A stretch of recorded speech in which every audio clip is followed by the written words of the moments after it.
All right, ladies and gentlemen, welcome to the Smoke Pit Project. I'm your host, Sergeant T, and with me is a very special guest, Sergeant Martin Garcia. Would you like to tell the audience a little bit about yourself, man? Hey, my name's Sergeant Martin Garcia. I served with Sergeant T when we were with the 101st Airborne. We served with the 1st and 320th, the best goddamn Philadelphia regiment in the Army. Go Black Hearts. Oh, yeah. I was like wearing with pride. Mm-hmm. But, oh, good Lord, I miss the hell out of you, man. But anyway, I digress. But I did my time at Campbell, went to Korea for a year, came back and did the rest of my time in Carson. Then I served in the reserves for about 4.5 years, and ended up getting out on a general discharge because I had a falling out with my chain of command. So. You know, I'm kind of glad you said that, dude. That takes nuts to admit. Not a lot of guys admit how they got out. Well, no, man. I mean, I know I served honorably, dude. I know what the fuck I did, man. I mean, I got pinned ahead of my peers, like I got my rank ahead of time. So I know what I did, brother. Oh yeah. And nobody can take that from me. The reserves is a joke, man. I'm sorry. Oh, I know. That's where I ran into my trouble, was at the reserves, man. That's, I had like 2 honorables, man, and then I get the senior chief fucking. He's a reservist, dude. He's never left Oklahoma, for fuck's sake. Yeah, and anyway, you're preaching to the choir, and I mean, the reason I got out on a general discharge, though they didn't try anything else, is that the commander that I got in there was actually old 82nd guy and everything. You know, as soon as he started talking with me, I mean, he saw my bearing, and when you're with major, combat units like the 101st or the 82nd and stuff, it instills something in you different than other units do, I think, and everything. You carry it with you wherever you go. Oh yeah. And I think he just smelled it on me who he talked to me. So, he was all like, dude, you've got 2 honorable discharges, dude, and you were in Afghanistan. It's like, I'm not going to let them, discharge you on a dishonorable. It's like, it's absurd. Yeah, it was. And you've almost fulfilled your entire contract. It's like, no. Yeah, like with me, it was just the one senior chief in there that seemed to really have a problem, man, because the commander and the other senior chief and the master chief there, they were looking at my shit and they were telling me what I did, and they were kind of telling the other chief what, hey man, take a 20 off the top there, But I digress, man. I still got out. At least it wasn't like a bad conduct or a dishonorable. It was just a fucking. Right, exactly, and that's what bothered me the most. And I think what helped me was that master chief, dude, because that master chief was a CB. He'd seen some shit, and I think he kind of. Oh wow, okay. I think he put. Those CBs saved our ass in Afghanistan. Yeah. I'll say that hands down, man. Those guys put us together, man. Our outpost would not be what they were without those guys. Oh hell yeah, I remember, dude. But what wanted to get to tonight was we discussed earlier. I'd put out on the Smoke Pit Project page, that I was thinking about doing one on addiction, and right. I was kind of surprised because I usually give people a kind of like a, hey, what do you think about this? And a lot of people, there were a lot. I was surprised at how many people popped up and were like, oh yeah, that's a good one, and you were down to be a guest on here, so. Well, I will say this, man, is what's made me a little bit more fearless about it, man, is that I've been given, luckily, the behavioral health, and it helped me out a lot and everything when I got to Carson. So I had a psychologist who was a captain one time, or airwoman rather, and everything. But anyhow, I was able to relate to her at a different level than other doctors I talked to prior and everything. So she was able, and I was able to be honest with her too, and just say, yeah, I did have some substance abuse issues before I came into the Army, and she's drinking and everything, but yeah. It's not for a while. And but she gave me the language and vocabulary to be able to talk about it and everything, and to make myself a little bit more fearless about it, and then be able to talk to other fellow veterans, so they have somebody that they can relate with, but also empathize with it. Someone that can empathize with them and realize that, sometimes drinking is one of those things you can't fucking control. So, yeah, I was kind of thinking about that myself because I think there's this, like I even saw a meme on Facebook the other day. It was kind of like, stop calling it a disease. If you don't want to do it, just stop doing it. And I was like, dude, it's not that easy. It's not like you wake up one day and go, you know what? I want something that's going to poison my life, fuck up my family, and piss off and drive away everybody I love. I don't think that's quite what comes to mind, dude. And I kind of, I wondered if you had any background, what you thought. I just don't have the vocabulary, dude, to sometimes, or they don't have a way to articulate what it is they're feeling. And man, it's just something, and it's easy. I don't know, dude. I mean, the bottle's the easiest thing for us to turn to there. Things to do anything else. We wouldn't sacrifice our career, man, Yeah. Some guys would rather smoke. Some guys, some guys would rather use that CBD. Some guys don't want to be pumped up with psychotropic meds all the time. It's the way it affects them. I don't know, man. Sometimes alcohol can feel like the lesser of two evils, man. But I'll admit, like last years of my career, man, I was a munching alcoholic. Honest to God and everything. They had me as an active platoon sergeant as a D5, man. I would get up, I would do the thing every day, man. Like, made sure my soldiers had what they needed. Did PT with them, all that shit. Yeah. But I would go to my damn barracks room. I was separated from my wife. I would get in there with my Maker's Mark, or if I was running a little low on cash, goddamn wild turkey, dude, and I would kill a quart easy, man. Just sitting there typing up countings or whatever the fuck else, man, that needed to be done. And I just, there were some mornings, brother, where legitimately, man, I would look over at the dresser, the little suite desk they give us and shit to work off of in the barracks, like the single barracks rooms, and I would look over and see how much bourbon I drank and everything. It's like, motherfucker, this is a shitty rap thing. Yeah, oh yeah. That's where it was at, man. Yeah. I kind of, remember, I'm, not trying to, put shit out there you don't want out there, but I remember when I was in the barracks, because I was separated from my wife too, and for like a couple of years already, and I remember getting hammered, dude, and I remember fucking my car being fucked up and going, damn, I can't fucking afford to fucking anything better right now, and I remember you were even helping me change the thermostat, dude, and I was hungover as shit, dude, and I was trying to watch what you were doing. I was like, man. No, brother, and I mean I think we've all been there, man, where we had that weak moment, man, and we didn't know how to express that shit though, and everything, man. It's just well, I think that's why where you're in a pressure cooker, right? I mean, really, if you compared to most jobs, I'm not going to say that there aren't stressful jobs in the civilian sector, because fuck, there are. But I think a lot of that is comes from being in a pressure cooker for so fucking long, man, for all the years that you're in. And then, there's this kind of, if we want you to have a family, we'd issue you one kind of mentality, and I kind of think that might be a big impact on, a lot of the alcoholism that I ran into anyway. Yeah.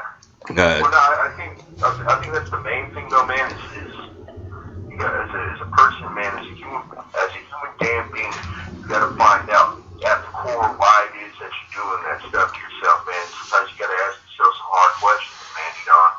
And I had to admit to myself, man, that maybe I wasn't, the best husband at times. I knew I could be a really difficult person. I could get moody. I could flip on people and stuff and everything. Sometimes I just. Yeah, but I didn't realize a lot of that shit until I was out.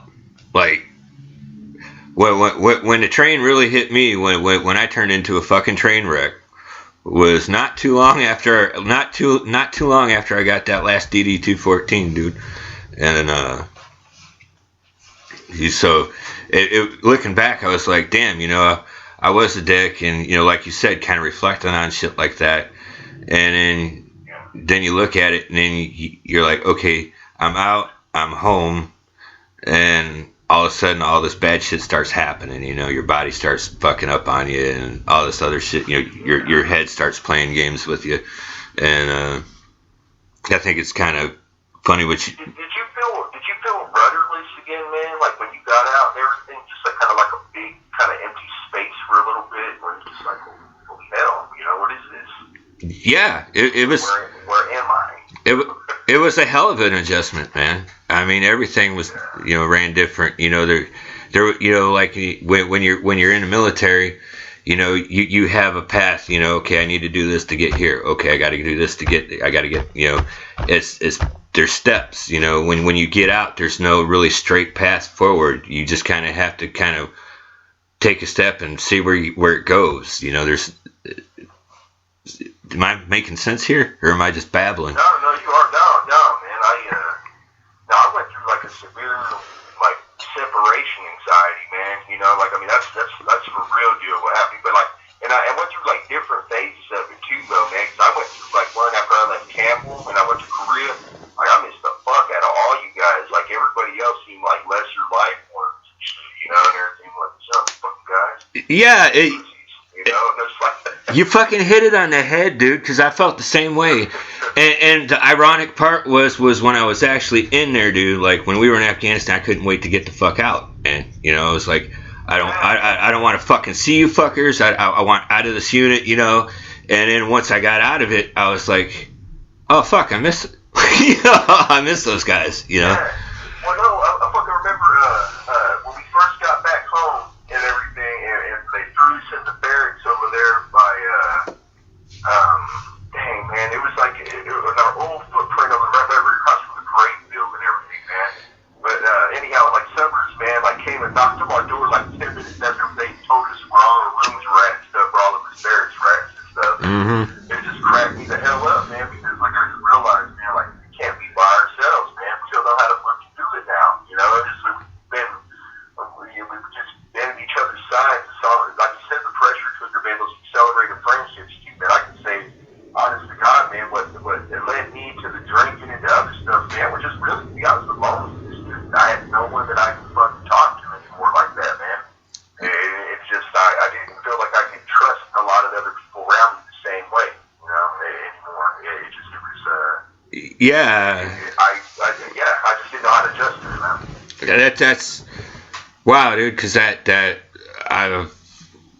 just put a few pieces of the puzzle together just with you saying that right now, man. That's pretty cool. It's kind of like, wow, yeah, I remember now, and shit, I still go through it sometimes, nowadays. But dude, I feel re-energized, like after I talk to you guys and stuff, man. Like today, man, like I had a stressful day. Like I don't drink like I used to, but there I am sitting at the VFW. We're planning for our little centennial and stuff like that. It's for the oldest one in Kansas, and I'm all hyped up about it. But then I just had a long, shitty day at work. I mean, I deal with that every day. yeah. Computer director, so I mean, it was hard not to drink a couple of fingers of bourbon, man. Because it's just looking at that Jack was just staring at me, man. And Mm-hmm. like, come on, drink me. I look delicious. It'll take the edge off. And I'm like, oh yeah, that sounds pretty good. But I kind of talked myself into it, man. But therein lies the catch, though, man. Is that luckily I was in an environment and everything where I was trying to be on top of my game, so I had self-discipline not to get into it. But let's say I was in a more relaxed environment. That 2 fingers could have turned to 12 real quick, man. And I mean, I deal with that every day, man. It's something that I have to be honest with myself about. And I think a lot of us are not, man. Oh, dude. My family gets. I can be watching TV. Yeah, like I know what you mean, because I can be watching TV, dude, and watch somebody lay out, a couple of lines of blow and kind of get the sweats. And, so I know what you're screaming. Yeah, oh, dude, yeah. But I gotta say, man, like alcohol's probably like I love cannabis, man. I always have. I mean, Mary Jane always was my first love. To be honest, I mean that cannabis, I would say, and everything would be. It was the one that caused me the most issues so far as the Army was concerned and everything. But it wasn't necessarily cannabis. It was CBD oil that I was using for one of the shops here, located here in Wichita, Kansas. There's tons of them here and everything.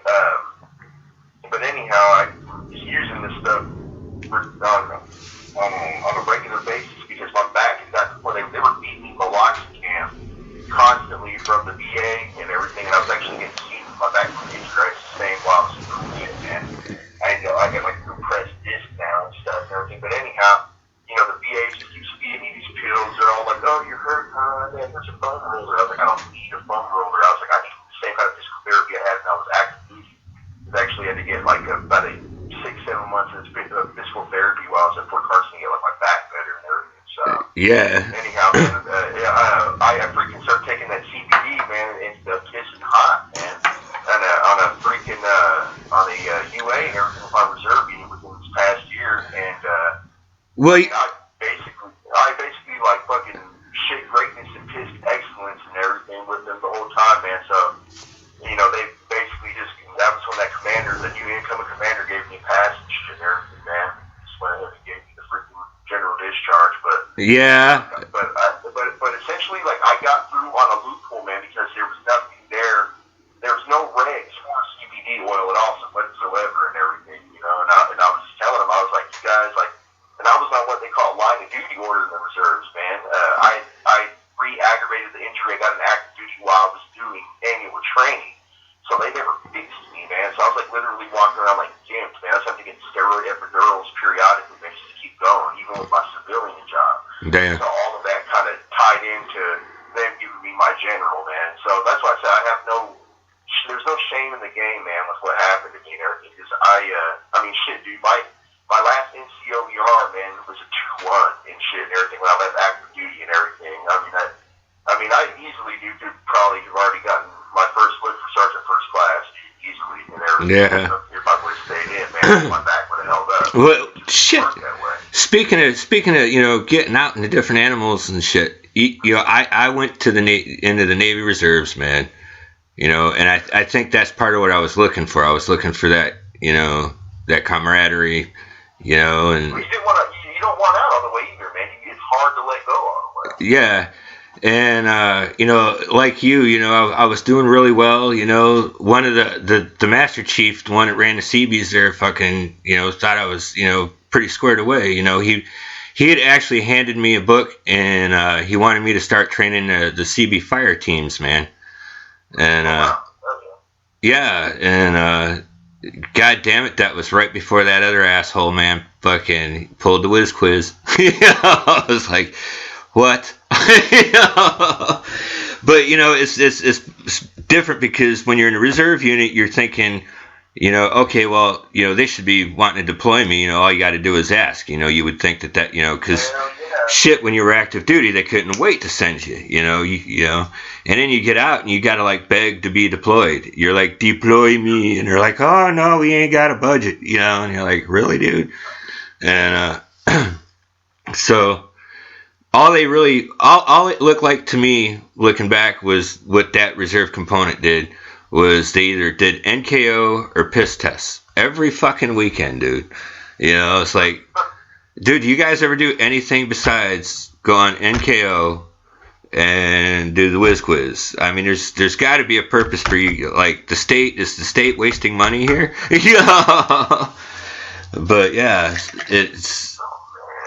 Even just going into the reserves, man. I think that's a common mistake a lot of vets make. Is they want to get out because they got shit going down, but they don't want all the way out in case they want the option to get back in, and then some bullshit like that happens because they're not expecting that different kind of animal. They're not expecting that their beloved Army or their beloved Navy to be that big of a shitbag.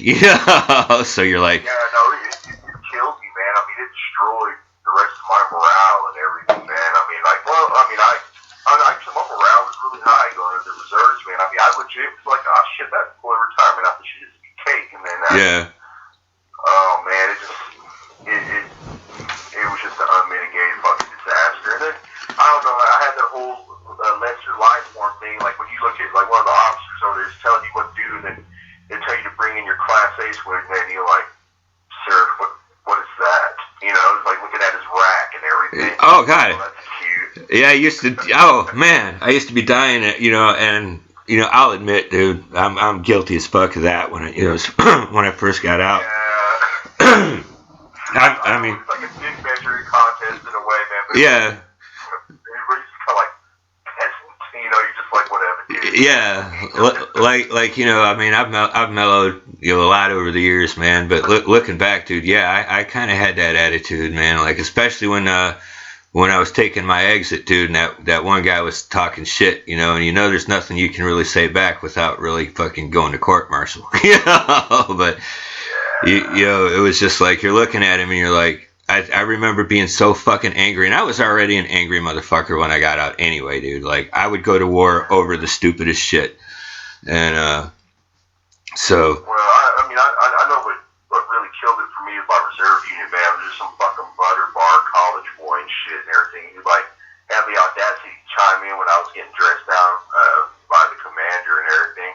I was like, shut the fuck up, sir. I was like, my boots got more time in service than you and everything. Yeah. Yeah.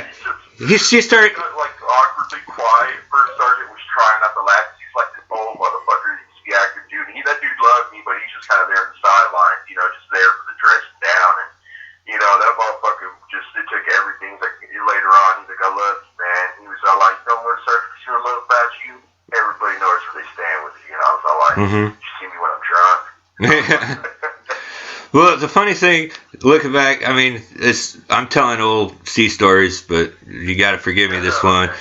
But the one that had such a hard on for me, dude. He made a comment about me having, the blood of sailors on my, having the blood of sailors on my hands or some shit like that. And I looked at him and I was like, looking at you, Senior Chief. I got more blood on my hands than you'll ever see in your life. I was like, don't you ever fucking talk about blood on my hands. And after that, then it turned into, so it's a coping mechanism. Why don't you do me a favor and don't procreate? And right there, dude. And, the mastered arms on each side of me, the military police that they had on each side of me, weren't even armed. Yeah. And the thoughts that went through my head, man, like I could clear this fucking room right now, and it was just that amount of anger. That's when I think was a big turning point where I started getting deeper and deeper into the muck, as they say. Like I started really, coming apart at the seams. But rabbit hole, man, it's easy to fall into, man. and it's not that it's not a problem in general, like alcoholism, for example. I mean, it's so readily available, and nobody really piss tests for it, So it's readily available, and I think it hits the veteran community hard.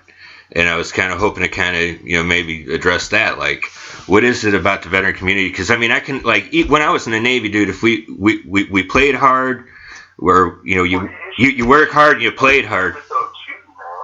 It's easily accessible. I mean, it's there in a large quantity, and yeah. I mean, that's low hanging fruit, man. I guess you could say, and everything. It's easy for us to acquire, get to, and just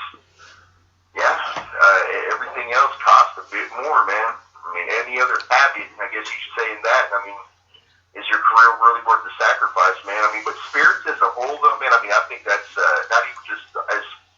I mean, we've always had issues with alcohol when it comes to military, man. I mean, ever since its conception, or the Army's conception in the Navy's, man. Yeah. It's always been there. I mean, sailors having grog, man, is not unusual. Yeah. Fuck. I mean, I don't know, man. I've even recently just listened to an entire hour-long segment where folks were talking about just the consumption of alcohol in general and everything. I mean, and it's just the history of alcohol in our military, it's inextricable, man. I mean, they've always been. I mean, the Whiskey Rebellion. I mean, the fact that General Washington, would prohibit soldiers from using alcohol just because of how drunken they would get. But hell, I mean, it was our main source of hydration at one point, man, when there wasn't water that you could drink. Yeah. Dude, well, it was really bad when I was in the Navy. When I was doing my little tour in the Navy, man. Oh, dude, you want to talk about functioning alcoholics? I mean, literally, dude, it was tradition, dude. If you weren't fucked up, if you didn't go and get fucked up with somebody after work, dude, they wondered what was wrong with you. Why? Why? Yeah. And that's what I always wondered about, man. Everything so would you guys just pick up more alcohol and stop the port and everything real quick, or what, man? If you were out at sea for a while. Man. Well, you got to picture being out at sea, man. if you're lucky, they might have a beer day for a special occasion, right? So when you're out at sea, you don't have access to shit but what's on the boat and what comes in the mail. So when you pull into port, guess what? It's like a Catholic schoolgirl, man. Fucking, you know, you're crawling. You get white girl wasted that night. Okay. Yeah. So, and then every once in a while you deploy. Like I remember a deployment I was on where we were doing rotations. We were doing like Operation Northern Watch and Southern Watch. Southern Watch was the bad one. That was Saudi Arabia. That was fucking being in the middle of sand and, 120 degrees by fucking 7 o'clock in the morning kind of weather, And and it was a dry debt, so like no alcohol, no fucking, no nothing, no porn even, dude. And so then you go to Northern Watch, right, where you're up in Turkey. Turkey doesn't have any laws against alcohol, really. So, in fact, their alcohol is unregulated. They had it was like a beer called Tuborg, and if you got the Tuborg Red, the Tuborg Red was beer mixed with vodka, and a few other other things. So yeah, after doing Southern Watch and then going up to Northern Watch, guess who's getting fucking pickled, dude? Man, that just sounds like the worst damn hangover known to mankind, bro. Yeah, but when you're in a branch of the military where for so long it was tradition, like I said, we were functioning alcoholics, man. We were so used to powering through the hangovers. We worked around jet noise all day, dude. It was, but yeah. Well, see, man, that's the thing, man. I was at Campbell, man. I didn't really drink like that and everything, man. I mean, I just didn't, And when I got to Korea, I remember summers, man, because what's funny is that he came from Korea and came to Campbell and everything. I left Campbell to go to Korea, so he's like, man, be careful out there, boy. He's like, man, you're going to start drinking that soju and stuff and everything, it's going to get you. And sure enough, oh, dude, soju? That whole separation anxiety shit for you guys, man, like, being away from all you fools, like, literally, man, like, I was home 5 months, man, and then I was, like, in Korea after we got back from Afghanistan, man, so I was just, like, gone. And man, I'm telling you, yeah, I just started drinking like a motherfucker out there, man. Like, it's just a part of the culture, too, but also, man, obviously, it's a coping mechanism, man. So yeah. I just started killing it. Shit. And it's wild. So, Korea, man, was just like, I was just worried, like, I killed it, man, like, for real, kept my P status, man, got all my shit together, man, so I can get get my fucking 5 and all that, but, dude, I was hitting the gym like a beast, but at the same time, dude, like, right after I get done with the gym, what the fuck was I doing? Going out in the field and just killing it, dude. I could easily go out there, man, probably polish off a quart of whiskey and not even realize it, man. Oh, dude, yeah. It took me one night with the soju, dude, and I was like, yeah, no, nah, I'm done. I mean, I reverse Willy Wonka one time. I thought I was gonna fucking die, dude. Like, instead of rolling forward and rolling backward, like, ended up upright, and, like, on my feet, my homeboy was, like, laughing, man. It's like, this is my boy from the 80 sector, man, my boy, man. But anyway, it was fucking hilarious, man, because, like, I was all like, bro, I was like, my mind's here, but my motor functions are gone. That's like what I said verbatim, dude, was what he said. I was like, gotta hold on to me, man. So I could, like, carry myself, but I couldn't walk straight for shit. Oh, yeah. But, that bad, and you had to hold on to my jacket and just keep me walking until we got to the gate. I had to hold on to the floor to keep from sliding across my Bear Explorer, man. It was tilting. I mean, that's how fucking bad I was. So, yeah, when I was in Korea, dude, I know what you're talking about. Dude, no, seriously, man, it just don't really, like, I was like, nah, that's bullshit, man. I told someone, like, nah, everything. I came back a full-blown motherfucking alcoholic from Korea, dude. Like, no, there wasn't no, I was all like, fucking, there were no steps, 2 steps, 3 steps away. I was all in, dude. Both motherfucking feet. Yeah. I was, man, and I still got that binge drinking in me, man.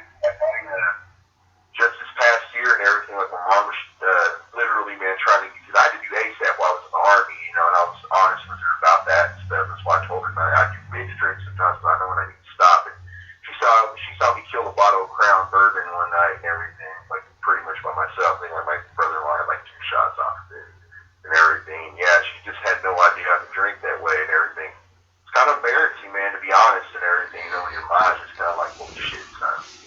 Yeah.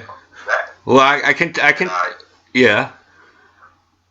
Go ahead. Yeah. So now I think there are moments and everything, man. I think like when my addiction issues like got to the point and everything where I was like, well, shit, you know. But I think what ends up happening with a lot of veterans though, man, is a lot of us live with pain, bro. You know, and everything. And alcohol is the most easily accessible thing.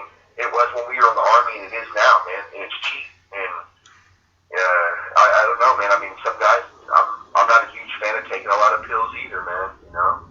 Yeah, you don't trust them, dude. Like, it took me a while. Like, I mean, they finally found the right, cocktail, I guess you could say.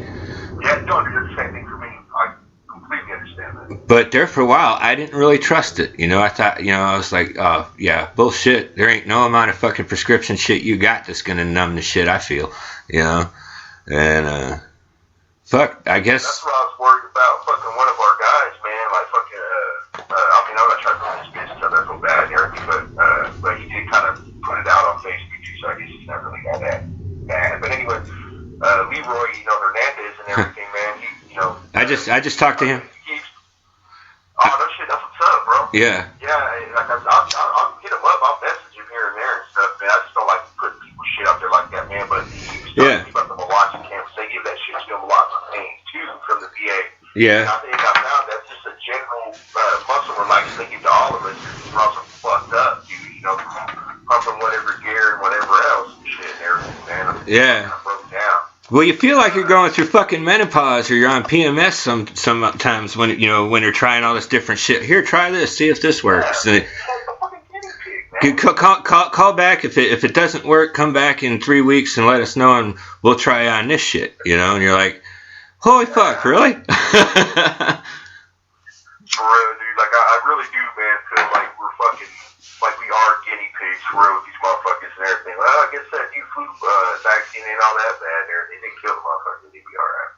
Yeah. Nah, man. But we're talking with Hernandez though, man. He was telling me that because even my doc, man, at VH and everything just told me this, man. Because Hernandez was the one who told me first time, Meloxicam basically is like eating away at your insides, man. Like your liver can only take so much of that shit and everything. That's why they tell you not to drink with that shit and everything. But I know a lot of us, we still deal with drinking. So I found out a lot of veterans, bro, are dealing with liver issues and everything because Meloxicam is given to them as a general muscle relaxer.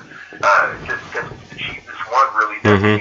One of the cheaper muscle relaxers pharmaceuticals they get on the market. And then when these guys are out here coupling that with drink, they're not realizing, man, they're literally killing their fucking liver a little bit at a time. Like they're accelerating it, man, like twice as fast. Yeah. So, this is the stuff that trips me out, man, because I mean, if I didn't have that good of a clinician and everything, man, how many guys are out there doing this right now, killing themselves like that, dude? Not just slowly, not even realizing it, man.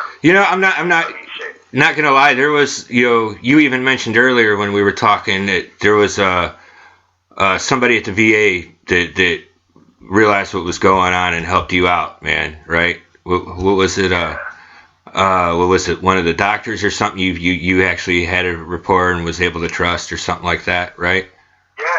Yeah, man. And I think that's key too, though, man. Is having a doctor that you can actually empathize with that isn't like kind of punching the clock kind of a thing there, or just having a cushy government job, man. Yeah. I mean, what has been your experience, man, with like the clinicians in your area and stuff, man, as far as like behavioral health is concerned, and like these issues with it, man?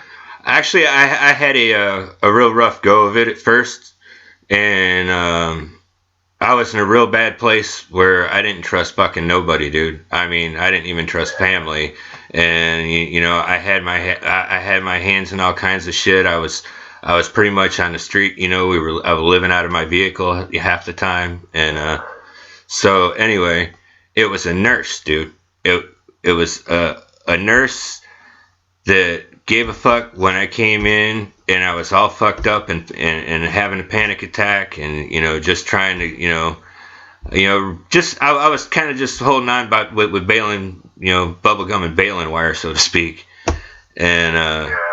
She knew the system, and she knew, and I guess she actually knew what I was going through and actually gave a shit. It wasn't just somebody typing on the checklist, looking at their keyboard, going, "So when's the last time you've drank?" any suicidal thoughts? You know what I mean? She actually talked to me and wanted to know what I was going through, you know. And do you find it's easier, man, to talk to female clinicians or doctors sometimes, man, as opposed to male ones? yes, I do actually. And okay, I'm not the only one, because that was actually was a female clinician that I had that actually got me to open up at first too and everything, man. But it was the fact that it was a female that was also in the military though too, man. So it's like I don't know, it was yeah. I don't know, maybe it just goes to my old school upbringing though too, by the formalities that I was brought up with as a Kansas boy and a Mexican boy and everything, man. It's just, I'm not mean to girls, man, you know. Yeah. Unless they're asking for it. So usually pretty gentlemanly and stuff, you know. Yeah, well, my dad was old school like that too. You know, I know what you're talking about. Yeah.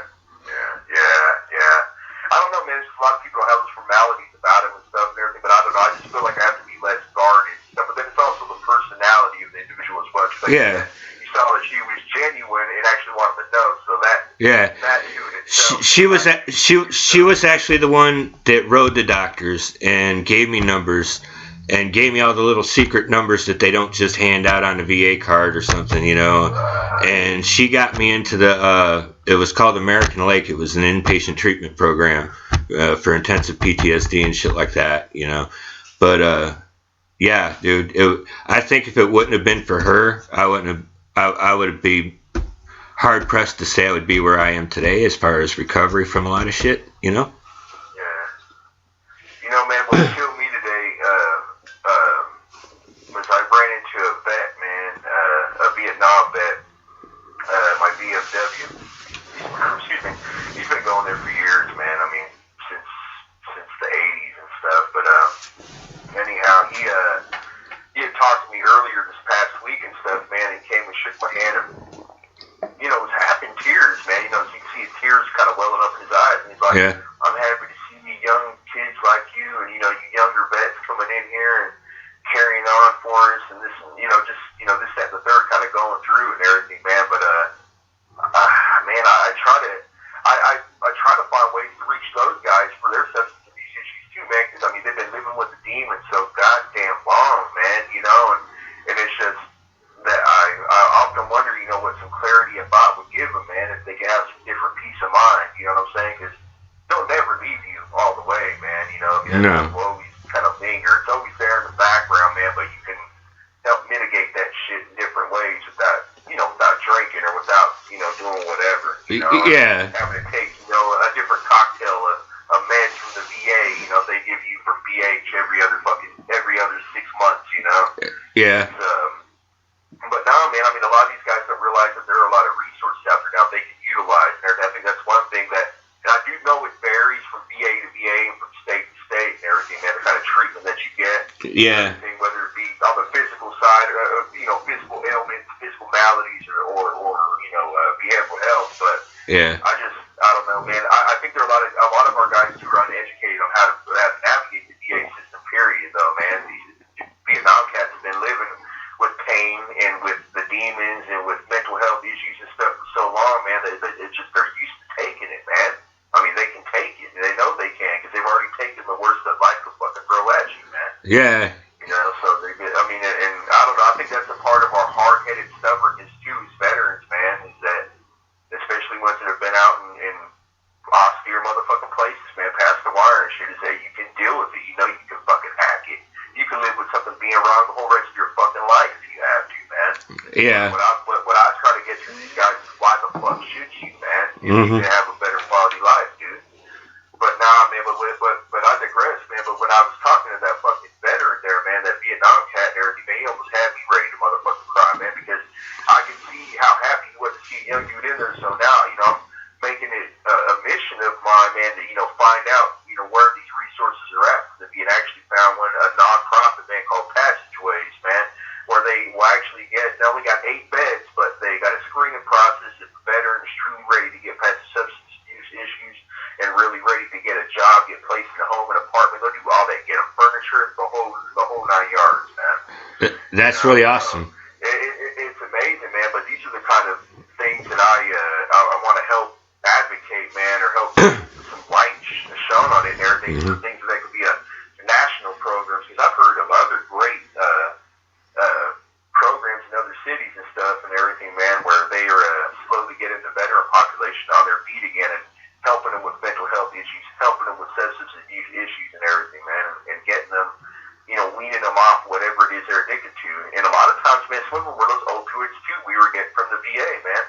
I mean, they were narcoticizing guys without even realizing it, man. You give a dude 4 months worth of pills, what the hell do you think he's going to do with them? This old guy ain't thinking about how many of those he's popping a day. He just knows that he has to take more and more of them because the pain keeps coming back. Yeah. Damn. Sorry, man. I went off there for a minute, but yeah, man. No, I mean, the VFW itself is a good resource, man. I know they saved our lives, man. When me and my wife were down and out, we were camping out in the back there in their campsite for a little while, Oh, wow. and it was. I mean, we were paying them what we, pretty much what we could and what we agreed on and stuff for that little site. That's when we were living in our minivan, and I mean, it wasn't for a long time, but it helped, man. It was there, they helped, and I thought that was really cool that those people were like willing to work with us like that, even though we were batshit fucking 3 ways from Sunday at the time, Right.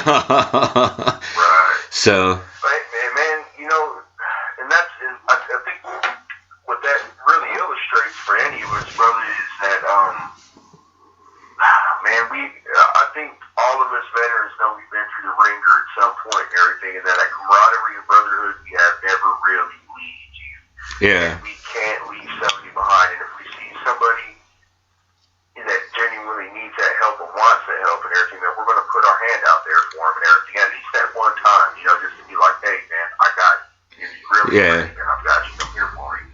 Well, and that's what's funny, man. I don't feel like any of that's diminished with any of you guys when I start to talk to you again, man. I had like a fucking 3-hour-long conversation with Nehi Branscombe the other day, man. Even that stuff's more therapeutic to me than anything else, man. I'll be on a high off that stuff for a few days more than herb or anything could get. Oh yeah, I call Brother Ian sometimes, man, and we'll talk on PlayStation, now and again, dude. And every time, dude, it's like, hey, man, what's up? It's I know what you mean. When I saw fucking Larson and Carson, dude, no, but when I saw fucking Ian over there, dude, like I fucking, as soon as we saw each other, dude, like we just like locked eyes, dude. We were like motherfuckers.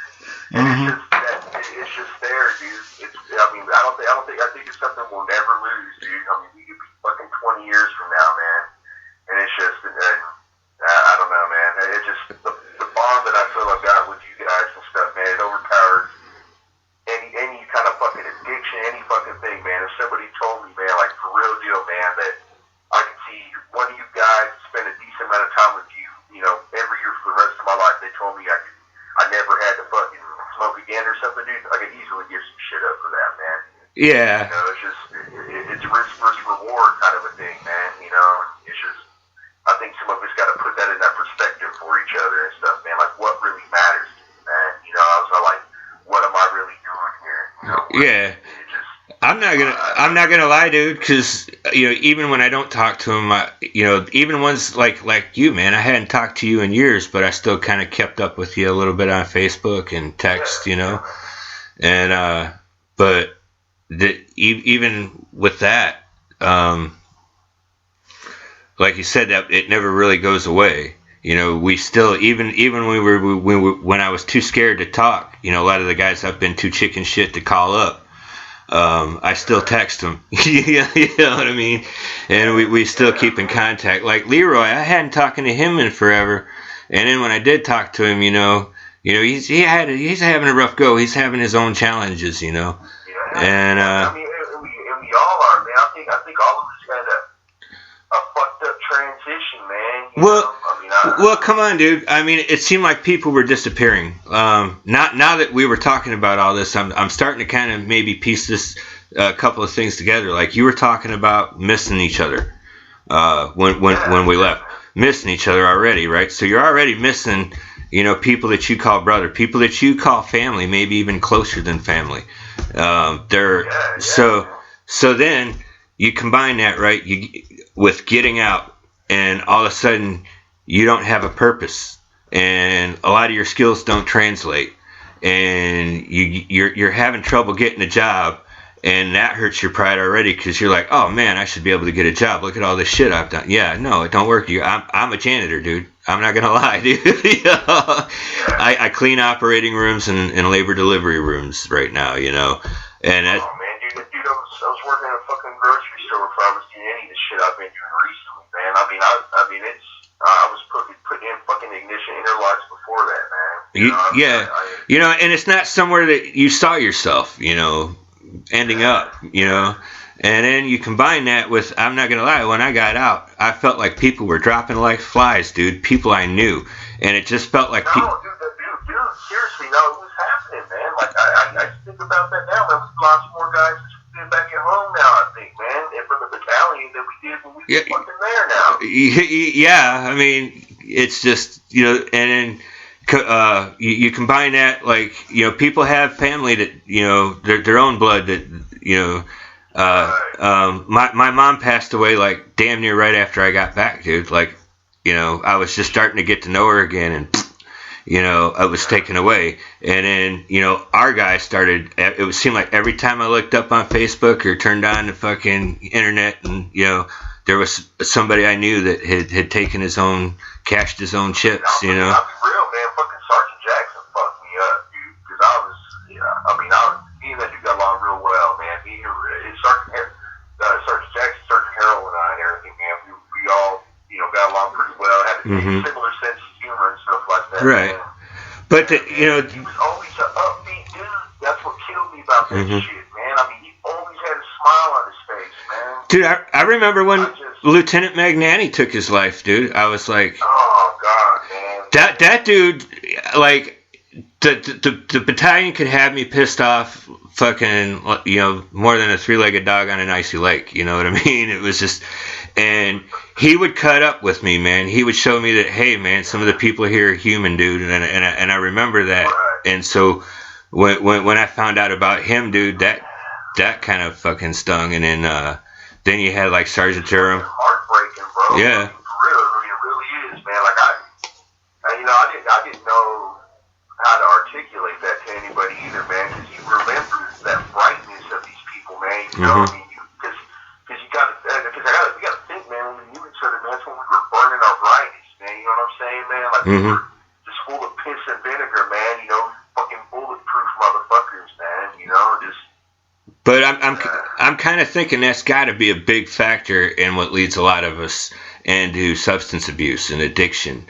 I mean, that, and, you're used to a rush, and then it stops, and then you also get the bad, man. You get the bad memories too, man. That kind of haunt you, and there's a lot of guilt. I'm not gonna lie, dude. I felt guilty as fuck about a few things, man. And then so it's. Well, now, man, it's just whenever I get on that pity party shit with myself, or like fucking get like angry, just real fucking down the dumps, man, and like I gotta remind myself, man, give myself that fucking perspective again. I was like, man, I gotta like fucking think about fucking King, man. I mean, he was barely with our fucking unit, man. Got sniped the fuck out, man. Never saw what was coming, dude. Oh, I know. Just a fucking kid. Just a fucking kid, dude. Yeah, because I was honestly, dude, when that happened, from then on, I was literally like, fuck, if it happened to him, dude, I could go anytime now. And there goes the pressure cooker. yeah, you know what I mean? And man. Yeah,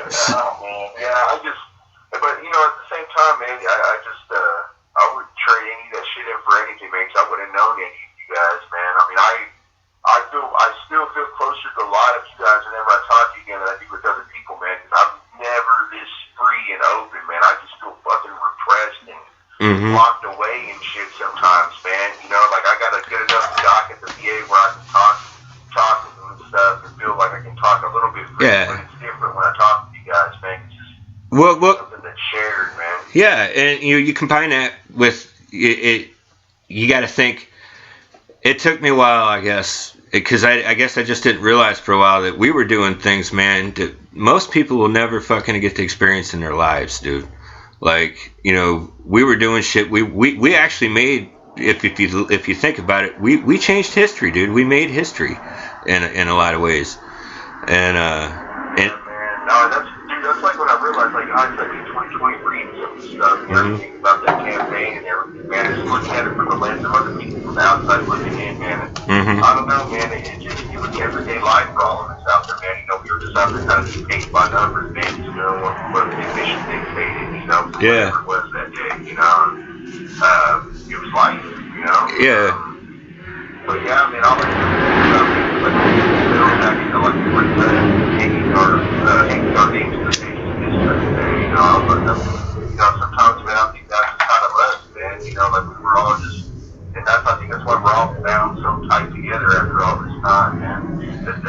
I know people that had other units there had people with them and stuff, man. But I think there's something special about our particular group, though, man. For real, I think there's just something there.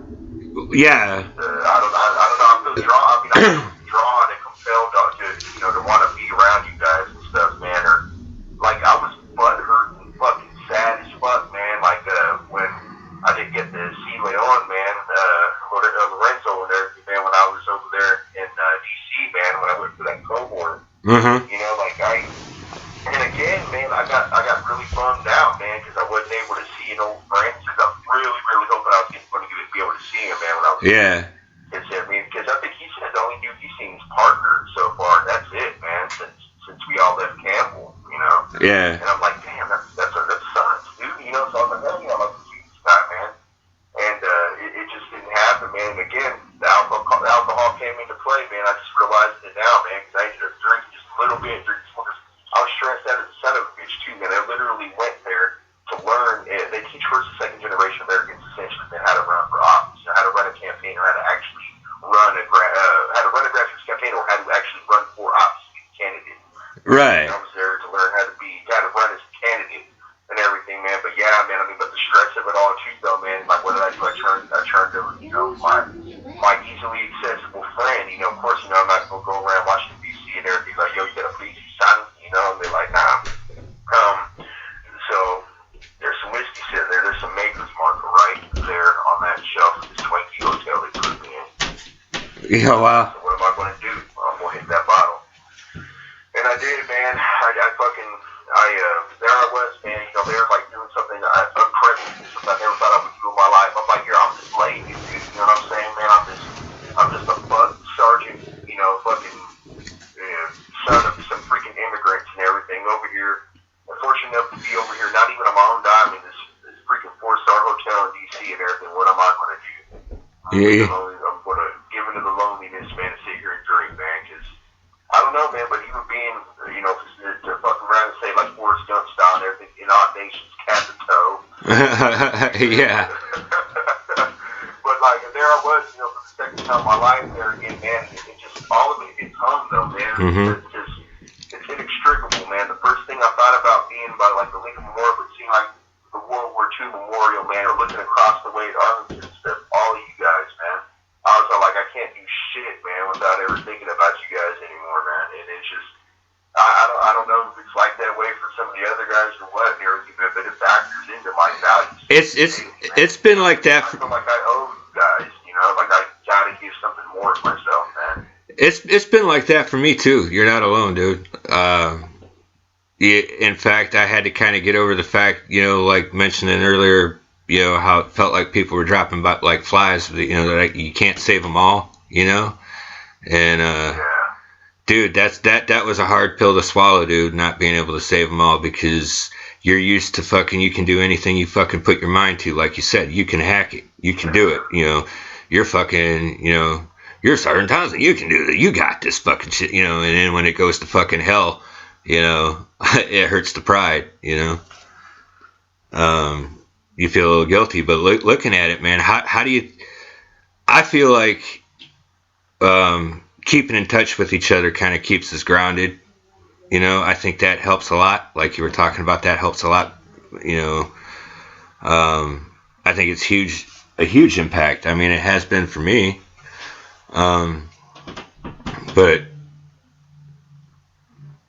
how would you say you overcame a lot of your shit, though? How would you say you've overcome some of that? Man, you know, because I know there's people out there I know there's people out there that know they. I have it on the way, man. I mean, it's going to sound corny as fuck, but I mean, it's a daily struggle, man. You know, I mean, there are times where I've got to, because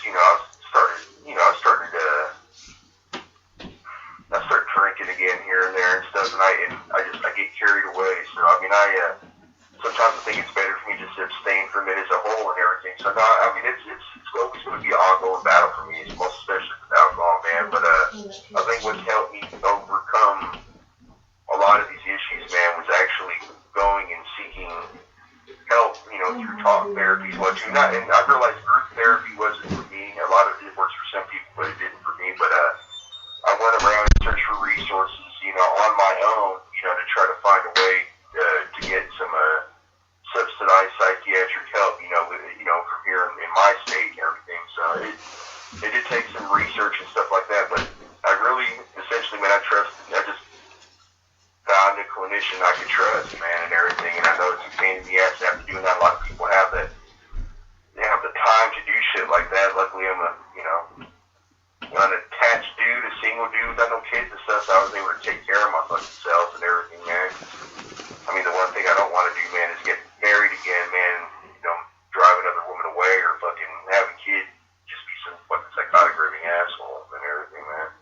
Like, dude, like, when I look at you, man, and everything, man, like, shit, man, I can see how much fatherhood, man, it's just like, you're like a motherfucking, you're like fucking super dad, dude. I don't even know how to describe it. What? It's amazing, man. What could... and the one thing I want to do, man, is just, the one thing that's driven me, to be honest, man, is like seeing you guys just like, evolve and progress and, and move on with life, man.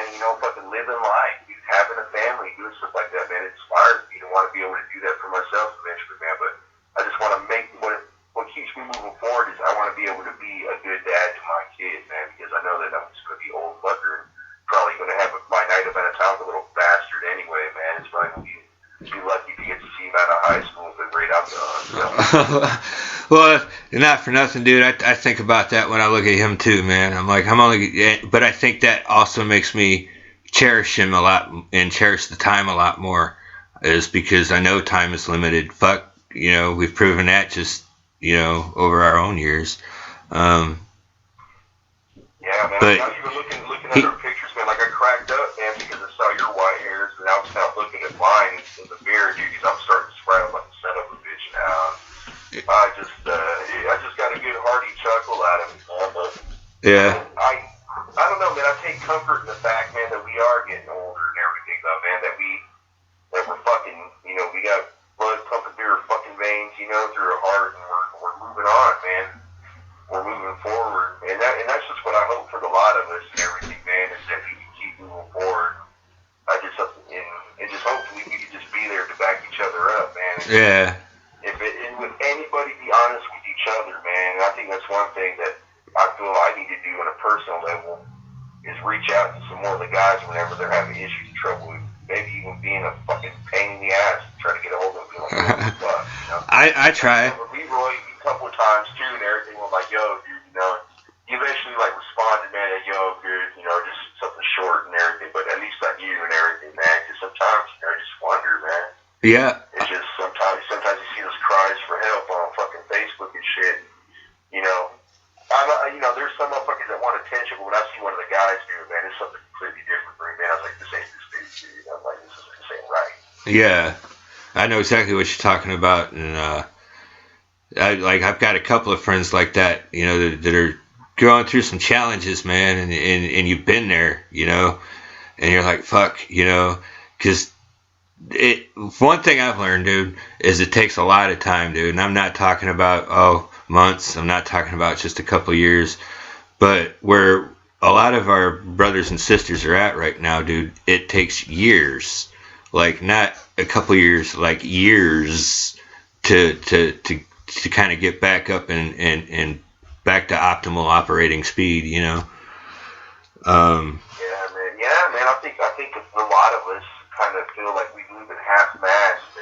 I think we start losing a little bit of hope sometimes. Like there's no light at the end of the tunnel, especially when you hit that rock bottom. When you first hit that rock bottom, dude, it hurts. It's hard to bounce back from, dude. And a lot of people, you know, they fall pretty deep.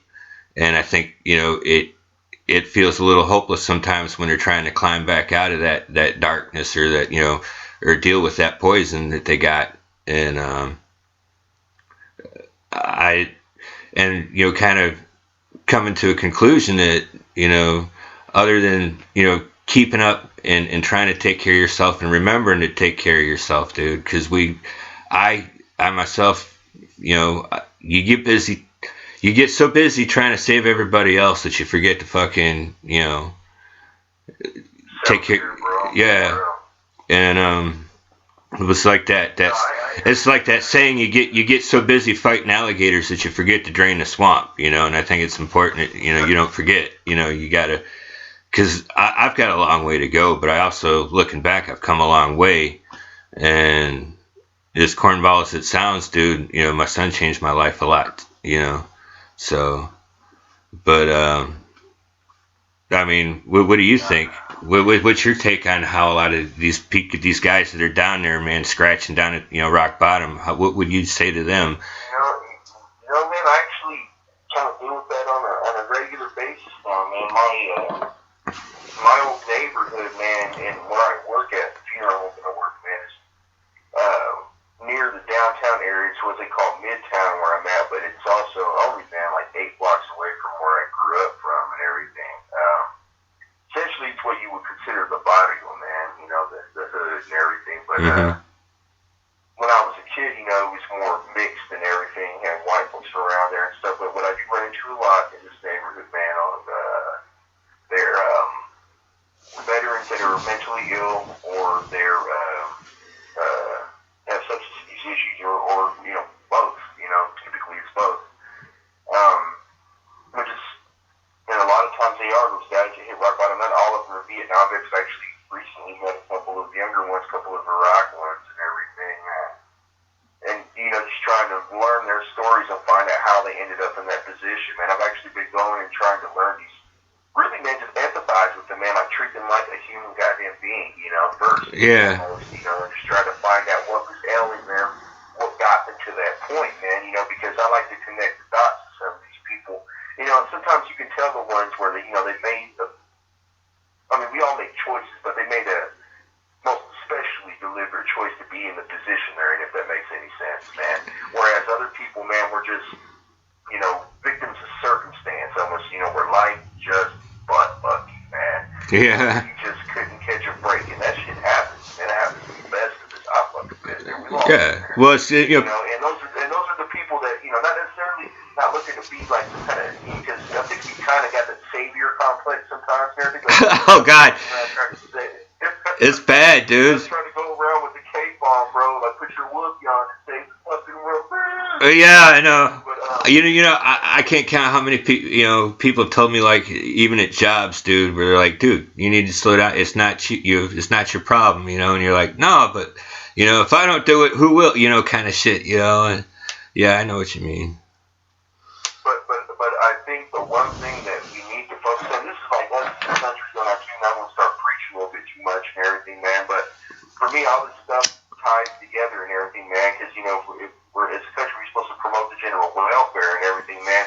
Then what's more important than your own mental welfare and everything, man? And then what is more important than the mental welfare of our damn patriots, man, of the people that serve our country, man, of our warriors and everything, man? Because I mean, we need our peace of mind too and everything, man. Yeah. I mean, when people are we're looking around, watching us walk around a mess in the world and everything, you know, I mean, why the fuck would they want to join our fraternity? Why would they want to be a part of our little band and everything? You know, I don't blame some people and everything. And again, I don't regret anything of it. If they told both you and I, the majority of our fucking bros, man, and our brothers and sisters, that we could go and fucking finish the fucking game in Afghanistan, we do it tomorrow. Yeah. it definitely. They can fucking finish the game, you know. I mean, but no, I mean, I think Speaking of which, I bet you that's how Vietnam vets feel, dude. I mean, think about it. They never got to finish the game, you know. Yeah, man, seriously. You know, I mean, I mean, fuck, I think that's something we all live with too, and everything, man. You know, I mean, we fucking saw what was sacrificed out there, man. I mean, fuck, I think about some of those kids on the outside, those fucking outposts. They're adults now, bro. Mm-hmm. And then we look what the fuck they're living with, man. You know, I was just like, I fucking feel horrible, man. I feel like we let these sons of bitches out to dry, just like we did those motherfuckers in Nam, man. You know, Yeah. just, Well, that's that. I'm pissed, dude. You know, and I mean, and sometimes, man, you know, it's just like I do want to just smoke a blunt and forget about it and everything, man. But then at the same time, man, I'm not going to let people sit here and taint our legacy or taint the things that we fought for and shit and everything because they didn't have the goddamn balls to stay the course. You know, I don't know, man. I get frustrated about this shit all the time, but I know. do you know, man? As far as drinking is concerned, or just substance abuse in general, man, the only support that we're really going to find at the end of the day, man, is from each other, man. And if we want any real fucking change, you know, in our country with how we deal with mental health issues and substance abuse, I think a lot of times we're coupled together, most especially in this day and age. Well, I mean, we have to band together, man. As communities, but also most especially, man, as a veteran community, because I think these issues affect us first and foremost more than people in the general populace in our country, man. I mean, I think, and I think that's because essentially, man, we get narcotized, man. They toss pills at us again, man, like it's the fucking jet. Yeah. Everything, man. It is important that we keep reaching out to each other. I mean, I really agree, dude, that, you know, we're probably the best support we have because we've been there. There's more trust, you know, especially if you had to eat chow every day with this motherfucker 3 times a day for 12 months out of the, you know, it's there's that fidelity there between us, man, because we know that we're going to shoot each other fucking straight, you know, and I think, you know, I got into an argument with a friend that was never in and stuff, and I told him, I think, you know, the country would be better served by having veterans in there, and he's like, what about Ulysses Grant, you know, what about blah, blah, you know, talking about basically just bad presidents that were in the military and everything, and I was all like, yeah, but by the same token and everything, I mean, we got Mr. Profiles and Courage over here and everything. We were like, John Kennedy didn't have a chance to shine like he should have and everything, but by the same token and everything, he had great leadership skills and everything, man. You know, to draw people together. And I think that's something that, in particular, our little group, man, all of us from that rotation and everything, I think we do have a lot of dynamic individuals in our group and everything, people with unique voices that I think can really reach out to a lot of different people, man. Yeah. You know, and it's just, and I really do think it's about power and numbers, man. I mean, because we are all stronger together. Because, I mean, look what we could do when we all work together, man. When we conquered that goddamn valley, dude. Yeah. You know, I mean, we made that shit happen. So Lord knows what we could do now, man. And but it's just a matter of us kind of consolidating. That's what I'm happy about the reunion, too, man, is that I really do think, if I look at each of us individually, man, to look at the little things we've overcome, but also the things that we're doing with ourselves now, and everything, man, because it kills me, man. I find like some of our guys, man, have fallen into the way, like poor Toro, man. I heard Santoro was locked up, man, and everything, man. I was like, yeah, man. And I was angry, dude. I sent Santoro a couple letters, dude. I haven't heard from him since. Yeah. And Medina, I still haven't heard nothing from Medina, man. I know, man. That broke my mother. When I read it, Mendiola, my bad, Mendiola. Mendy, man. Yeah. We all call it Mendy. No, I know you're talking about, bro. Yeah. Yeah, man. That broke my fucking heart, brother. And I wonder what he was dealing with, or what Toro was dealing with. You know what I'm saying, man? At the time. I mean, what issues did they have? Substance abuse issues too? What the fuck was going on? Yeah. You know, they had demons, man. I mean, the demons were there, man. You know. That's why. That's why I'm kind of wondering, because there for a while, dude, I wasn't really in my right mind, dude. You know, and I said a lot of angry shit. You know, did a lot of angry shit. You know, and I'm kind of worried if I go to the reunion, somebody's gonna want to kick my ass over something I said that I don't remember. No, man, I don't really think so, bro. mean, shit's like, I think a lot of it's kind of water under the bridge. Man, there's even some dudes I know I had some like there's a couple, man, where I know I've had some shades with where we had some words over Trump, the kind of shit and everything, had the whole different fucking ball of wax and shit and everything, but everybody else, man, anybody that like talks shit to is a dick, dude, you know, it's pretty much all good down, so I don't think so, man. Yeah. I think we'll all just kind of be happy as shit to finally be around each other again. Yeah, I think so too. Man, I can't even think, man. I think the only motherfucker I've seen was Larson, man. That was it. You know, I think Larson's the only one I've seen so far from the old days, man, that I ran into while I was still in. Yeah, same here. Yeah, man, it's brutal, man. Yeah, because, as soon as I saw that fool outcast and shit, dude, you know, so like, oh, man. I was like, finally, a real motherfucker. Yeah.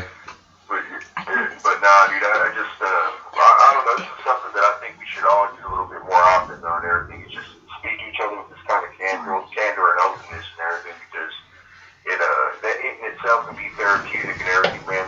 Be a little bit more honest with yourself about what it is leading you to do some of the things, you know, whether it's drinking or smoking or shit shooting up, man, popping pills, whatever. Yeah. Well, fuck, man, I'll even be honest and everything, man. I mean, I was addicted to womanizing there for a while, man. You know, I can be honest about that stuff too and everything, man. I just was, you know, one chick after another, man. I was getting carried away. That in itself, man, was drinking and everything.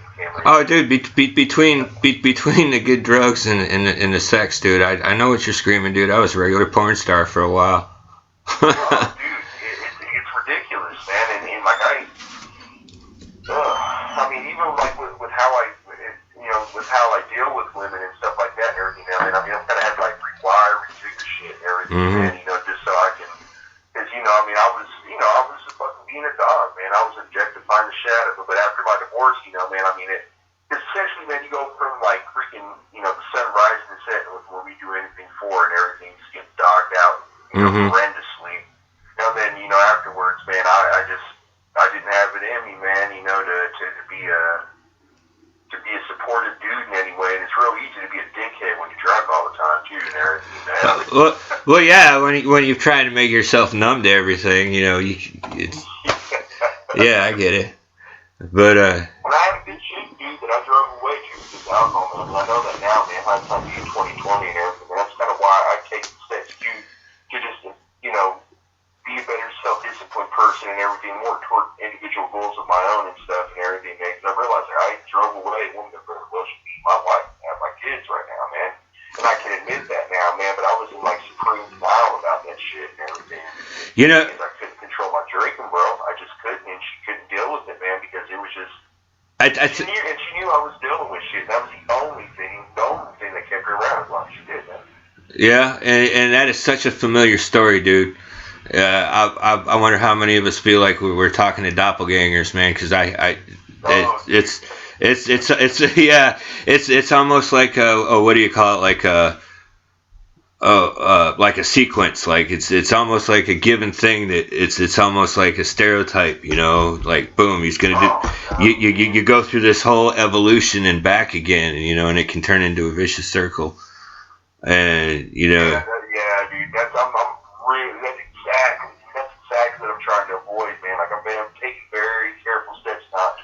Oh, yeah, dude. Like I've been proud of myself because I haven't really touched hardly. Like I can count on my hand how many times I've touched alcohol since I hit that rock bottom a few years ago.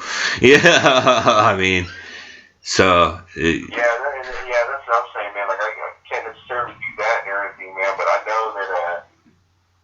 Like for instance today, man, I had my little bit and everything, but I knew I had to be about my business, man. Yeah. I also am honest with myself to know, that depending on my day or what the fuck I have to deal with, or let's say I got a particularly stressful family, like I got somebody that was murdered or something. I got to deal with that family, man. There's those days, dude, where I'm just kind of like, you can numb yourself up and turn yourself off to a lot of shit and everything, but sometimes, man, those emotions are just too raw, man. Like you and me, man, as black as my motherfucking heart is sometimes and everything, man, that some of those motherfuckers can get through that Oh yeah, and what I found, dude, was when you do finally, deal with them head on, it's like dealing with the tsunami because it's built up. It's been sitting there just building and building and building, and then one day, poof, it comes loose, and now you're like, oh shit, and you panic. At least that's been my experience. Oh no, dude, I experienced something similar, goddamn sure. Where you just numb yourself up for so long, and then when you're not numb, all of a sudden it's like fucking, it's grown by 20 times. I went. It was what was it, man? May and everything, man. I got sent to this Atlanta, Georgia, where it was like it was a primer to that thing I got sent to in DC essentially, and it makes you confront a lot of stuff, about who you are as a human being, man. Like essentially it's like an exercise in how, like learning more from your American experience, this and that, just like what your parents had to deal with as immigrants, this and that. So anyway, man, it made me confront a lot about myself, man, but also made me confront, like a lot of stuff, and like, today I was asking, like, what makes you American, this and that, and, right. Of course, being a fucking screaming eagle and shit and everything, but I don't think she's American, fuck up. I'm proud of it and everything. Yeah. I know what you're talking. Like, I wasn't drinking, I wasn't doing any of that stuff and everything, but, I just gotten on these meds and stuff, man, so my emotions are all over the place. I had a complete clue. Like, I was in Georgia Law College, man, at this fucking thing, and after I gave a freaking speech and everything, they had to, like, leave the room for me, and literally do have, like, a complete and total fucking breakdown in the back, man. Like, and even now, man, I mean, it's hard for me to fucking admit, man, but, like, it was just like everything, man, like, washed over me, man. I mean, fucking, the shit that I dealt with in life in general, man, stuff, losing my wife, man, Afghanistan, everything, man. Yeah. All at one time, dude. It's like overload. Dude, like, I broke down, dude. Like, I fucking, it's like I had to purge, dude, you know what I'm saying? Yeah. But yeah, man, I think it forced me to unpack so much shit all at once and everything, man. Like, I had to break it down, dude. It was odd, man, but since that day and everything, man, it's made me like twice as mindful and try to be that much more disciplined, man, with what I'm trying to do with my future, man. Well, I mean, I don't know. That's awesome, dude, because, like, I've been keeping tabs on your Facebook, man, and I've always been like, damn, he's doing really good. How the fuck did he do that? I'm like, But that's the thing, bro. It's like, this is like really how I'm running for city council next coming, well, I better not say the day, I can't declare and shit like that, but right. I'm running for city council eventually, let's say it that way, in my city. And dude, I mean, that's how I'm going to run my platform, essentially, man. It's, in my neighborhood, it's the hood, man. Even though it's the middle of Kansas and stuff, people don't think we have hoods here. Yes, we do. Are you in Kansas? Yeah, I'm in Kansas, man, yeah. I'm in Wichita, man, the largest city there, man. We get like about 500,000 people in it. I have a shipmate, man, that I knew from a long time ago. He lives in Missouri. Is that anywhere close? Like, he lives in like near St. Louis. Man. Yeah. They're a bunch of bushwhacking faggots, man. No, man, that's our rivalry, man, because like Jayhawkers and stuff, that actually goes all the way back to like Civil War and shit like that, man. Yeah. So I mean, so yeah, we were a free state, and then the bushwhacking assholes from Missouri would come across and try to fuck us up and everything because we didn't believe in slavery. Yeah, no, it's just it made me think of him because him living so close, and he's been through a lot of the same shit, dude. And with him, he hasn't even, it blew me away that he hasn't even been to the VA to file a claim because he's all, well, I didn't see as much shit as what you guys did. I'm like, dude, dude, it's not about that, man. You need to get Yeah, shit. Even if he gets diagnosed with sleep apnea and he can link it to service or anything, dude. And I hate to see guys like that. Like fucking Hernandez told me it been like 8 years and he still hasn't gone to a service officer, man. And I was like, dude. Yeah, I was like, you need, and I don't want to be like all preaching, oh, you need to get help, because I'm not in his shoes, I'm not going to even, so I'm like, and then, man, I don't know what the facilities are like there, man, because I got really lucky, man. Like, the Bob Dole VA is all over their motherfucking shit, dude. Yeah. Everything, man. That's cool. Play, dude. Well, it's good to hear. Bob Dole's ass is there. I fucking missed his ass like kids. Oh, fuck that shit. Oh, man. Like, he came in just to literally visit, man, to say hi to the other vets, man. It's bullshit. It was fucking cool. That's awesome, dude. It's good to hear that there's the systems actually out there working, and because you always see all the horror stories about, oh, this VA did it. It's good to see that there's progress somewhere. Dodge City is fucking horrible, dude. Like that place is like a little satellite station. They gotta come all the way to Wichita, man. Like Dodge is like 2.5 fucking hours from here, man. So yeah, it sucks for them, man. Like Western Kansas, man, like all those veterans, man, are just fucked right now, man. They have no good place to go. So it's just, man, I mean, a rural area, that's like one thing that I want to like make it bluntly clear to people too, man. Like veterans in rural areas are basically fucked, man. A lot of them take to the bottle, man, because they don't have access to VA on the regular to get the meds they need. Dude, it's 2 hours to the Seattle VA from where I live, right? And the sad part about it is the island I live on is 50% Navy at least, if not more. I mean, it's a naval. I literally live right outside a naval air station. Okay, so it really blows your mind that you can be living right outside the gates of a big military installation, but you still got to drive or get there somehow 2 hours away. If you want to see the main clinic, the main VA in Seattle, which is where most of the big shit you got to do got to get done anyway. So, yeah. Yeah, it's just fucking ridiculous, dude. I mean, just the bureaucratic nonsense and the fucking travel that some of these motherfuckers got to deal with and everything just to get help, man.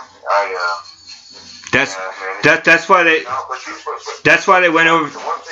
That's why they went to that Veterans Choice, where if you could get it approved by the VA, you could see somebody closer. But you've still got to jump through hoops to do that. You can't just call and say, "Hey, I want to go to this one." No, it's got to be, you got to get a referral, and then it's got to get approved, and then they got to talk to each other. Yeah, you got to do it with your GP first. You got to see your GP first, get a referral, blah blah blah. Yeah. They got the referral to another. I'm like, really?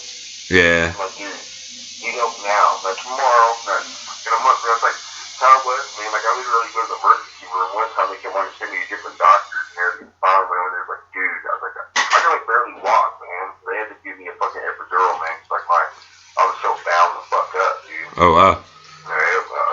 It's just horrible, dude. But it's what's strange about that Bob OVA, man, is that as far as like pain management, physical therapy, and getting help and stuff, man, they have so many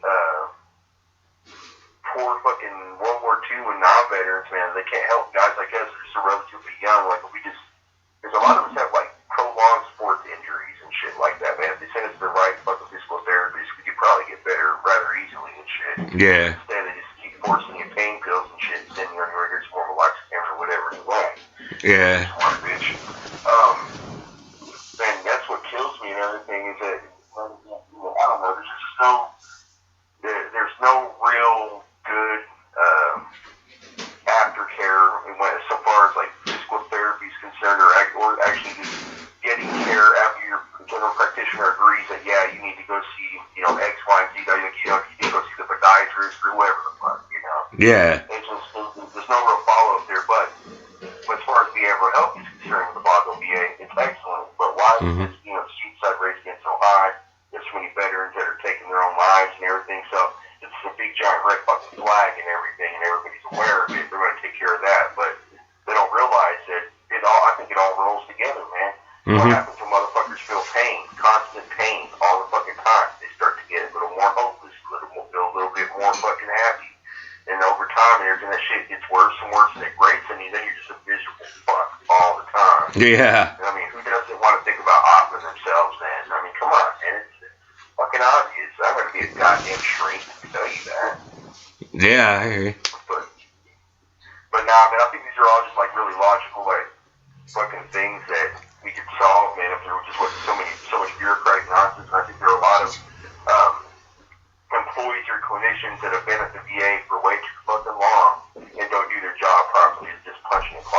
Yeah. not care about us as patients at all whatsoever.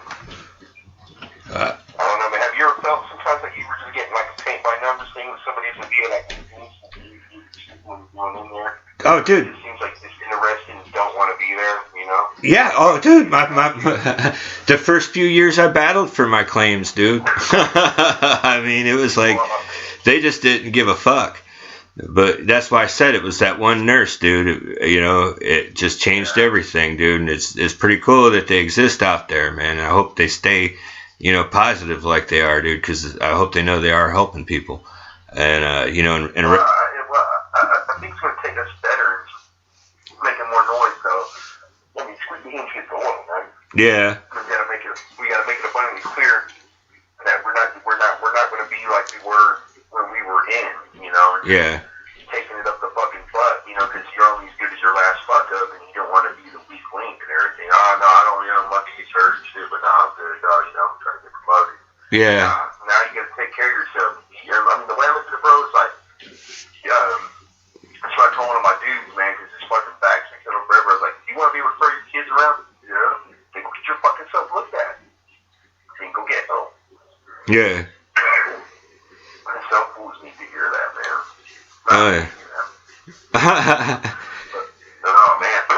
Well, but no, man, but at the end of the day, though, man, I'm, like, you guys see how I do all the shit that I'm doing, man. I mean, I still deal with my cravings and wanting to drink all the time and wanting to fucking smoke and do what else and everything, man. But I've had these opportunities placed in front of me recently, man, where I realized that if I didn't take advantage, if I did take a hold of them, that I would regret it for the rest of my life. I felt the same way that I did by joining the Army, man. It was just one of those things where, like, I was like, if I don't fucking do this now, I'm never going to do it.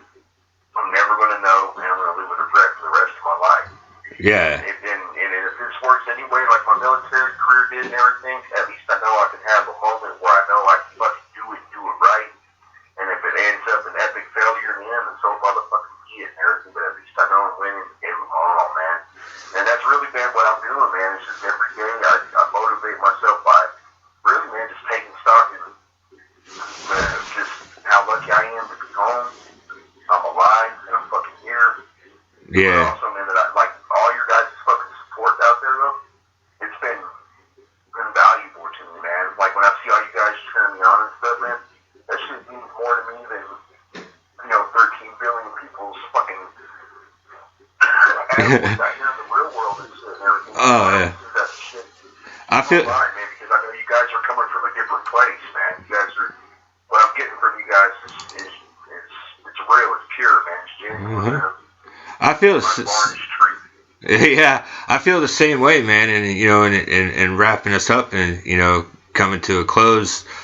Like you said, at the end of the day, it's looking out for the guy to your right and your left, and not feeling ashamed, when somebody reaches down to help, take a hand up. And it is going to be a constant struggle. It's not going to go away. But I feel like as long as we keep doing shit like this and doing what we're doing, I think that the load becomes a little less heavy, and it might become a little more bearable to where maybe these guys can, we can help these guys out, you know what I mean, and help ourselves out. I think we just got to realize, bro, that we can still depend on each other. I mean, we don't have to be geographically in the same place, or we don't have to, bunk next to each other anymore and shit and everything, but fucking share the same fart sack and other bullshit, but yeah, I know. We can be here for each other, man. I mean, we really can. And I think it's just all going to take extra effort, man, on our parts to make each other part of each other's lives again, man. Yeah. It'll come with time. Yeah. But it's been great having you on here, man. It's been great having you. I guess it's been great talking to you, dude. It seems it's been years, man. Yeah, man. I'm sorry, man. I've rambled all over the place, man. I mean, it's always good to hear from an old friend, man, a brother, man. And you are that, man. I mean, you're like, I mean, for me, beautiful Mexican, man. Blood is everything, man. But you're like blood to me, brother. Every last one of you guys, and I'm telling you, man. You ever need me, dude? Don't ever be afraid to holler, man. No matter what it is. Back at you, brother. Totally. And Man, well, I hope everybody got something out of this, man, and I hope this enlightened somebody, or I hope everybody enjoyed this. Oh no, it's good, man, because that's what I want. I know it was rambling and shit and everything, but I hope he gave some guys some courage too, though, man. Yeah. To speak up, or maybe just to be honest with themselves, man. Yeah. All right. Well, good night, everybody, and signing out.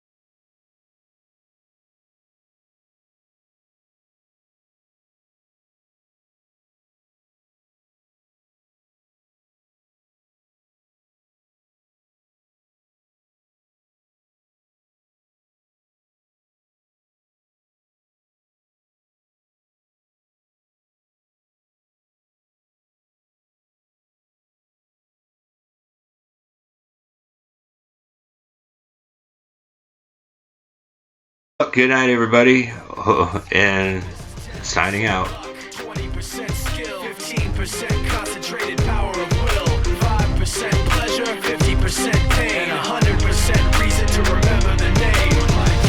He doesn't need his name up in lights, he just wants to be heard, whether it's the beat of the mic. He feels so unlike everybody else, alone, in spite of the fact that some people still think that they know him, but fuck him, he knows the code. It's not about the salary, it's all about reality and making some noise, making a story, making sure his click stays up. That means when he puts it down, Tox picking it up. Let's